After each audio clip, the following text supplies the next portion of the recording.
نبی صاحب نے فرمایا کہ ایک بندے کو اس کے گناہوں کی وجہ سے جہنم کی طرف لے جایا جائے گا. جب وہ جہنم کے قریب پہنچے گا تو جہنم کی آگ سمٹ جائے گی، پیچھے ہٹ جائے گی. تو فرشتے پوچھیں گے یا اللہ جہنم کی آگ سمٹ رہی ہے، مسئلہ کیا ہے؟ تو اللہ تعالیٰ فرمائیں گے یہ میرا وہ بندہ ہے کہ جو گناہوں پہ روتا تھا،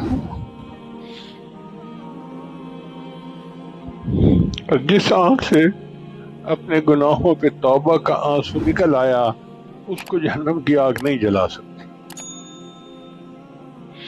اس لیے ہمیں چاہیے کہ ہم تنہائی میں اللہ کے حضور اپنے گناہوں کی معافی مانگیں اور خوب رونا دھونا کریں. اللہ کو یہ رونا دھونا بہت